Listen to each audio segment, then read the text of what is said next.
இந்த கூட்டத்தில் வேட்பாளர்களை அறிமுகப்படுத்துகிற கூட்டம் அப்படின்னு சொன்னாங்க. ஆனால் என்னை பொறுத்த வரைக்கும் இது நம்ம மக்களுக்கான காப்பாளர்களை அறிமுகப்படுத்துகிற ஒரு கூட்டம் அப்படின்னு தான் இதை நான் சொல்லணும்.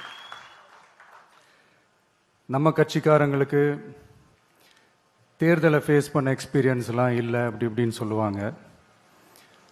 நம்மளுடைய வேட்பாளர்கள் எல்லாருமே ரொம்ப சாதாரணமான குடும்பத்திலிருந்து வந்திருக்கிறாங்க. அவங்க பின்னாடி பெரிய பேக்ரவுண்ட்லாம் இல்லை அப்படி இப்படின்னு சொல்லுவாங்க. நான் அவங்க எல்லாருக்கும் ஒன்று சொல்கிறேன், ஒரு எம்எல்ஏனா எப்படி இருக்கணும்னு நான் சொல்கிறேன். ஒரு எம்எல்ஏன்றது சும்மா அனுபவத்தை வச்சுக்கிட்டு கொள்ளை அடிக்கிறவங்களாலாம் இருக்கக்கூடாது. சும்மா அனுபவத்தை வச்சுக்கிட்டு சட்ட விரோதமா கல்குவாரியில ஈடுபடுறவங்களாலாம் இருக்கக்கூடாது. சும்மா அனுபவத்தை வச்சுக்கிட்டு கேள்வி கேட்கிற பிரஸ் ரிப்போர்ட்டர்ஸா தாறுமாறா தாக்குறவங்களாலாம் இருக்கக்கூடாது. இன்னும் ஓப்பனா சொல்லணும்னா, இந்த திமுகவில் இருந்து வந்த ஒரு எம்எல்ஏ மேல கொள்ளையடிச்ச கேஸ் இருக்குது, போதைப் பொருள் கடத்தல் கேஸ் இருக்குது, திருட்டு கேஸ்லாம் இருக்குது. திருட்டு கேஸ்லாம் ஜெயிலுக்கு போயிட்டு வந்தவர் ஒருத்தர் இருக்கிறார். நீங்க கூட யோசிக்கலாம் அவர் யாரு அப்படின்னு. நீங்க யோசிக்கலாம் அந்த எம்எல்ஏ யாருன்னு உங்களுக்கு யோசிக்க தோணும். இன்னொரு க்ளூ வேணா நான் தரேன். அந்த திருட்டு கேஸ்ல உள்ள போயிட்டு வந்தவரை யாருக்கு எதிராக இந்த திமுக தேர்தலில் நிக்க வச்சாங்க தெரியுமா? இன்னைக்கு அவங்க கூட்டணியிலேயே மூச்சுக்கு 300 தடவை முட்டு கொடுக்கிற ஒரு மிகப்பெரிய ஒரு தலைவருக்கு எதிராக. அந்த தலைவரை தோக்கடிக்கணும்னு தான் 1996 அவருக்கு ஆப்போசிட்டாக இந்த எம்எல்ஏவை நிக்க வச்சாங்க.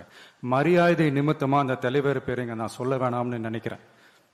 ஸோ இப்படியெல்லாம் இருக்கிறாங்க எம்எல்ஏஸ், நான் லிஸ்ட் போட்டு சொன்ன மாதிரி. ஆனால் எம்எல்ஏஸ்னா சும்மா இல்லை, ஒரு தொகுதிக்கான அந்த மக்களுக்கான எல்லை காப்பாளர்கள். அப்படி இருக்கணும்.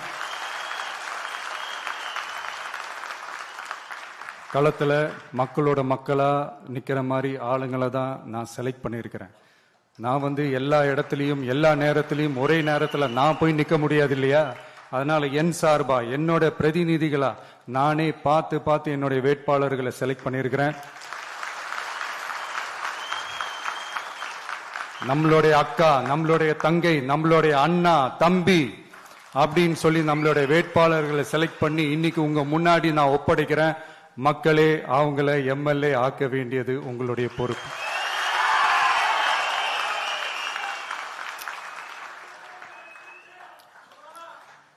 கட்சி ஆரம்பிச்சு கிட்டத்தட்ட ஒரு 3 வருஷத்துக்கு மேல ஆச்சு. இன்னமும் ஒரு கூச்சல் சத்தம் அடங்கின மாதிரியே எனக்கு தெரியல. விஜய்க்கெல்லாம் என்னப்பா செல்வாக்கு இருக்குது, கூட்டத்தை வச்சு சொல்றீங்களா? அதெல்லாம் வேடிக்கை பார்க்க வர்ற கூட்டம்ப்பா. கூட்டம் வந்துட்டா உடனே ஒரு பெரிய ஆளா? கூட்டம் ஓட்டா மாறிடுமா, ஓட்டு சீட்டா மாறிடுமா? அதெல்லாம் எப்படி மாறும்? அதெல்லாம் மாறாது. இப்படி வன்மத்தில் கேள்வி கேட்கிறவங்களுக்கு நான் ஒன்னே ஒன்று சொல்றேன்.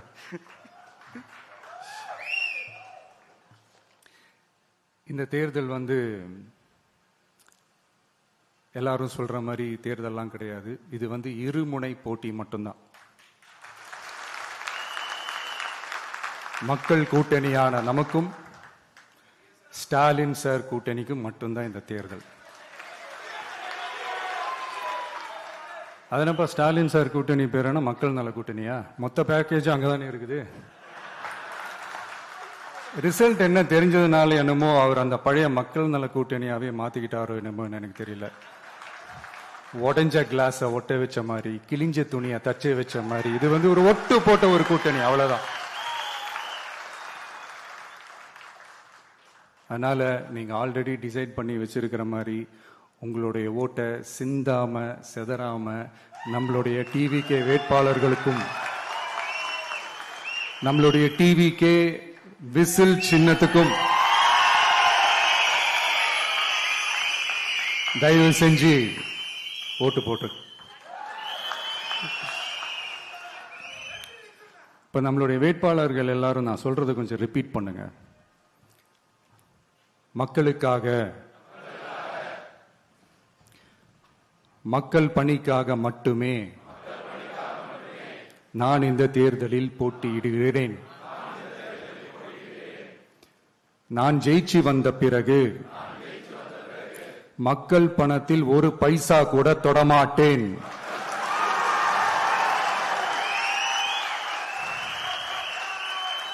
ஊழல் கரை படியவே விடமாட்டேன். பெண்கள் பாதுகாப்பை உறுதிப்படுத்துவேன். போதையில்லா தமிழகத்தை உருவாக்குவேன். சட்டம் ஒழுங்கை சரி செய்ய துணை நிற்பேன். ஒரு நாளும் மக்கள் விரோத செயலில் ஈடுபட மாட்டேன். இது சத்தியம். தேங்க்யூ. மக்களே, இது உறுதிமொழியெல்லாம் கிடையாது, இது உத்தரவாதம்.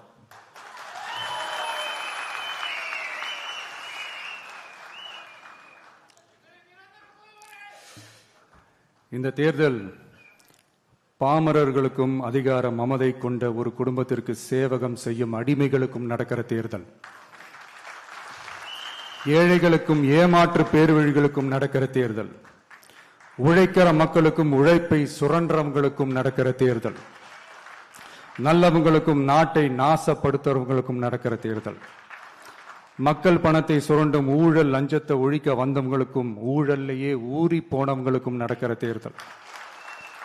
மக்கள் சக்திக்கும் மக்கள் விரோத சக்திக்கும் நடக்கிற தேர்தல். சுருக்கமா சொல்லணும்னா டிவிகேவுக்கும் டிஎம்கேவுக்கும் நடக்கிற தேர்தல். இந்த விஜய்க்கும் ஸ்டாலின் சாருக்கும் நடக்கிற ஆரோக்கியமான ஜனநாயக போட்டிக்கான ஒரு தேர்தல். இப்படி இந்த தேர்தல் இருக்கிறதுனால நம்ம கட்சி வேட்பாளர்களை தமிழ்நாட்டோட ஒவ்வொரு சாமானிய குடும்பத்து தோழர்களா இருக்கிற மாதிரி தான் நான் செலக்ட் பண்ணியிருக்கிறேன். நம்ம வேட்பாளர்களுக்கு ஓட்டு போடுறது நமக்கு நாமே ஓட்டு போடுற மாதிரி, உங்களுக்கு நீங்களே ஓட்டு போட்டுக்கிற மாதிரி. மன்னராட்சி கிட்ட இருந்து மக்களாட்சி மீட்கிறதுக்கு ஓட்டு போடுற மாதிரி. நான் வேற, நம்ம வேட்பாளர்கள் வேறெல்லாம் இல்லை. நான் எப்படி உங்க வீட்டில் உங்க குடும்பத்தில் ஒருத்தனோ அதே மாதிரி தான் நம்ம வேட்பாளர்களும் உங்க குடும்பத்தில் இருக்கிற ஒருத்தர். அதனால நம்ம வேட்பாளர்களை எம்எல்ஏ ஆக்குறது உங்க ஒவ்வொருத்தர் வீட்லேயும் ஒரு எம்எல்ஏ இருக்கிற மாதிரி. இதயத்தில் உங்கள் விஜய் இல்லந்தோறும் நம்ம எம்எல்ஏன்னு கூட சொல்லலாம்.